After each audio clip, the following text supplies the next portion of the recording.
Disclaimer, এই ভিডিওতে দেখানো সমস্ত চরিত্র কাল্পনিক, যা বাস্তবের সঙ্গে কোনো মিল নেই। এখানে কোনো জাতি বা ধর্মকে আঘাত করা হয়নি। আমাদের এই ভিডিওগুলি শুধুমাত্র বিনোদনের জন্য বানানো হয়েছে, তাই আপনারা আমাদের এই ভিডিওগুলি বিনোদনের জন্যই উপভোগ করবেন।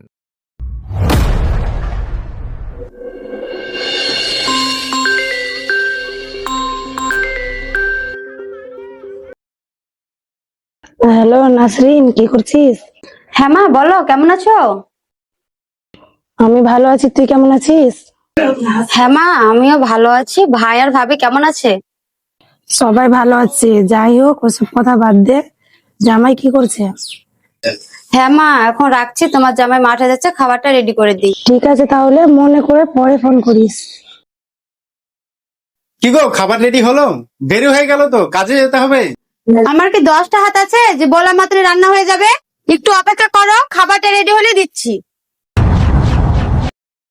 এইভাবে কি সংসার চলে? নুন আনতে পান্তা ফুরায়। এরকম চলতে থাকলে একদিন না খেয়ে মরে যাবো। এমন কথা বলো না, আমি কি কাজ করছি না? আমি কাজ করে তো সমস্ত টাকা তোমার হাতেই দিই। তুমি তো ভালো করেই জানো যে গ্রামে আর এখন কাজ পাওয়া যাচ্ছে না। এইভাবে গ্রামে থেকে কিছু হবে না, তুমি বাইরে কোথাও কাজে চলে যাও। আমিও তো সেটাই ভাবছি, কিন্তু খবরে শুনছো না বাঙালিদের ওপর কিভাবে অত্যাচার করছে, মেরে ফেলছে। আমি তো বাংলা ছাড়া অন্য ভাষাও জানি না, কিন্তু কি আর করার আছে, বাইরে আমাকে যেতেই হবে। এদিকে আবার বাবার শরীর খুব অসুস্থ, টাকার প্রয়োজন। আমি বাইরেই চলে যাব। যা করার তাড়াতাড়ি করো, নাহলে কিন্তু আমি আমার বাপের বাড়ি চলে যাব। ঠিক আছে, দেখছি আজ কাজ থেকে বাড়ি আসি, কাল না হয় বাইরে চলে যাব। এই নাও, কাজে গিয়ে আমাকে উদ্ধার করো। কইরা আসাদুল, কাল যাবি না? দেরি হয়ে গেল, তাড়াতাড়ি আয়।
কিরে আসাদুল, তোর মন খারাপ মনে হচ্ছে, কি হয়েছে? ব্যাপারটা কি? আর বলিস না, কাজকর্ম নেই, আর গ্রামে কাজ করে সংসার চালানো খুব অসুবিধা হয়ে যাচ্ছে। টাকা জমাতে পারছি না, আর কিছুদিন বাদ আমার বইয়ের বাচ্চা হবে, অনেক টাকা খরচ। কি যে করি। হ্যাঁ, ঠিকই বলেছিস। আমি ভাবছি কালকে উড়িষ্যা চলে যাব, কিছু টাকা জমিয়ে তারপর আবার বাড়ি ফিরে আসবো। এই সময় বাইরে যাওয়া কি ঠিক হবে? দেখতেই তো পাচ্ছিস বাইরে বাঙালিদের উপরে যেভাবে অত্যাচার করছে। তাছাড়া ওদের ভাষাও তো তুই জানিস না, ওখানে যে কাজ করবি কি করে? যেতে তো মন চাইছে না, কিন্তু কি করব বল, ছেলে হয়ে জন্মেছি, কাজ তো করতেই হবে। আমিও তো ভাবছিলাম বাইরে কাজ যাব। তাছাড়া আমি স্টিলের কাজ জানি, চল দুজন মিলে একসঙ্গে তাহলে করব, সময়টাও কাটবে, কাজও হবে। ঠিক আছে তাহলে। ঠিক আছে, তাহলে এই কথাই রইলো, কাল সকাল সকাল বেরিয়ে যা।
বাবা আসাদুল, তো বিদেশ তো কোনোদিন যাসনি, দেখাশোনা যাস আর পৌঁছা ফোন করবি।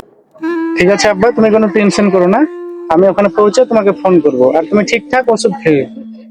ঠিক আছে, যা, চিন্তা করেন না। চল আসাদুল, ট্রেনের টাইম হয়ে গেলো, তাড়াতাড়ি চল।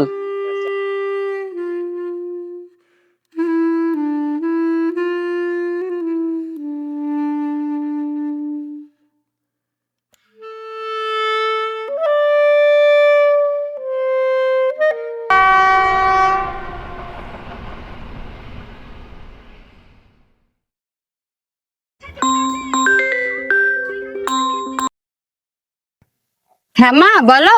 হ্যালো নাসরিন, কি করছিস? কি আর করব, বাড়ির কাজ করছি, এরকম কপালে তো জন্মেছি। জামাই কাজে গেছে, তুই প্রতি মাসে ঠিকঠাক টাকা বুঝে নিবি। আর কিছুদিন পর তোর বাচ্চা হবে, অনেক টাকা খরচ আছে। হ্যাঁ মা, তুমি ঠিক বলেছো, আমার টাকা আমাকে বুঝে নিতে হবে, নাহলে টাকা কোথায় কোথায় খরচা করে ফেলবে। বোমা, এক গ্লাস জল দে তো। হ্যাঁ দিচ্ছি। সারাদিন আমার হাড় পাঞ্জা জ্বালিয়ে খাচ্ছে, বয়স আছে, মরার কোনো নাম কথা নেই, ছেলের টাকার বসে বসে খাচ্ছে। কার সাথে কথা বলছিস তুই? কে আর হবে, আমাদের বাড়িতে একজন আছে, ছেলের টাকার বসে বসে খাচ্ছে, ছেলের টাকা ধ্বংস করছে। ঠিক আছে মা, রাখছি, পরে ফোন করব।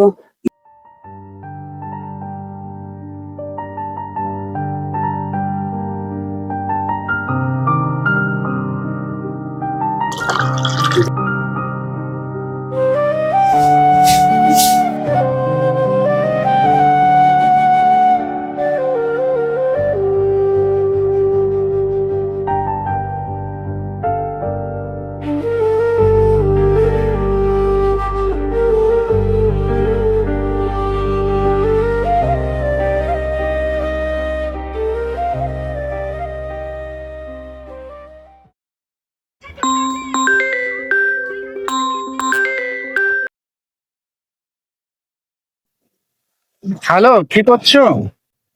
কি আর করব, বাড়ির কাজ করছি আর তোমার বাবা সেবা করছি। আমি পৌঁছে গেছি, আব্বাকে বলে দিও। ঠিক আছে, দেখে শুনে কাজ করো, আর ঠিকঠাক টাকা পাঠিয়ে দিবে। আচ্ছা ঠিক আছে, রাখছি তাহলে এখন।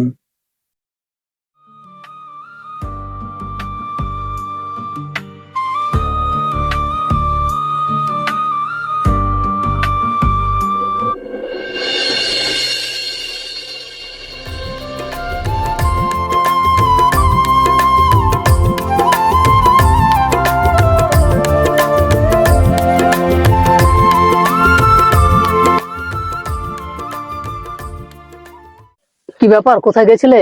কে তুমি? তোমাকে তো ঠিক চিনতে পারলাম না। তুমি আসাদুলের বোন না? আমি তোমাদের পাশের গ্রামে থাকি, আসাদুলের ভালো বন্ধু আমি।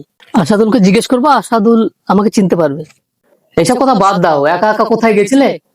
এই তো মায়ের বাড়ি গিয়েছিলাম, রাস্তায় কিছু পাইনি তো হেঁটে হেঁটে আসছি। কেন, আসাদুল যায়নি? আসাদুল কি বাড়িতে নাই? না, ও বাইরে গেছে কিছুদিন হলো কাজে। ঠিক আছে, তাহলে চলো, আমি দেখে আসছি, একা একা আর হেঁটে যেতে হবে না। ঠিক আছে, তাহলে চলো।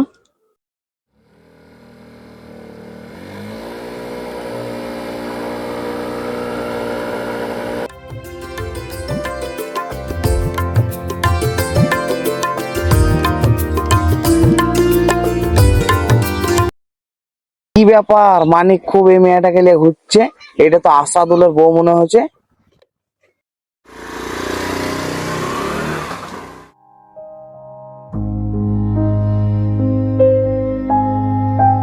অবশ্যই ফোন করো, ভুলে যেও না আবার।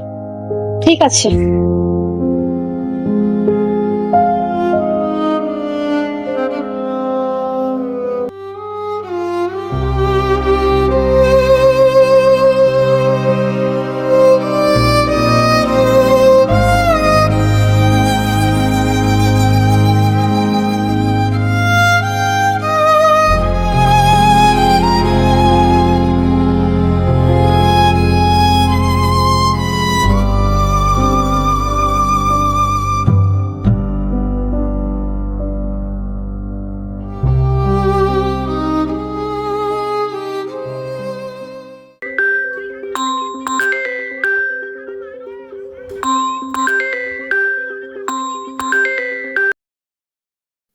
হ্যালো, কি করছো?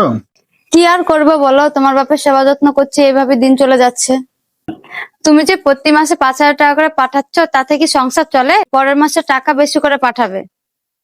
ঠিক আছে, এখনো টাকা পাইনি, টাকা পেলেই পাঠিয়ে দেবো।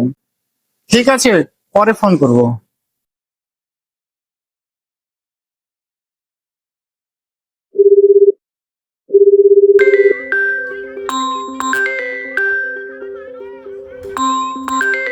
কি ব্যাপার, অনেকক্ষণ থেকে ফোন করছি, এত ব্যস্ত কিসের?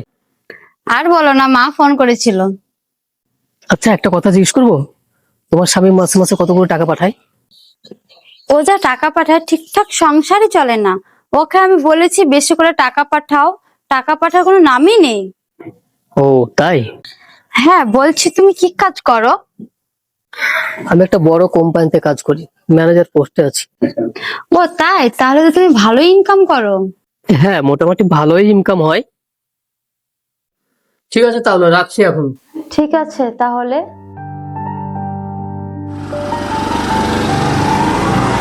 কিরে মানিক, আবার কোনো নতুন চাকরি পালি নাকি? কি যে বলিস! আমাদেরকে লুকিয়ে কি হবে, আমরা তো সবই জানি। তোর নাকি ওই পাড়ার আসাদুলের বস সাথে কি নতুন করে কিছু চলছে? টাকা পয়সা তো দরকার, তাছাড়া ওর স্বামী আবার বাইরে থেকে টাকা পাঠায়, হাত খরচ তো চালাতে হবে।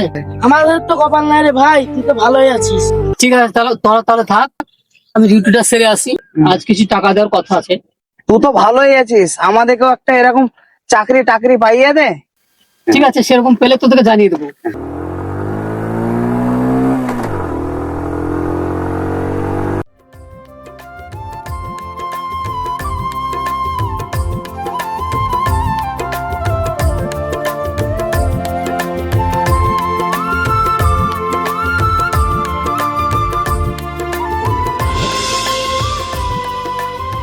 দেখো, আমি চাকরি বাকরি করি না, আমার দরকার ছিল শুধু তোমার টাকা। এখন টাকা নেই, তোমাকে আমি বিয়ে করতে পারবো না। তুমি কিছু একটা ব্যবস্থা করো মা। দেখ এখন তুই কি করবি। ঠিক আছে, কিন্তু আমাদের বাড়িতে বেশি দিন রাখতে পারবো না। দেখো, তুমি রাগ করো না, কিছুদিনের তো ব্যাপার, তারপর চলে যাবে। আর সে তো আমার বোন হয়, এতটুকু তো করতেই হবে। দেখো, তুমি যা ভালো বোঝো তাই করো। এরকম যদি বেশি দিন চলতে থাকে তো আমি এই সংসারে বেশি দিন চলতে পারবো না।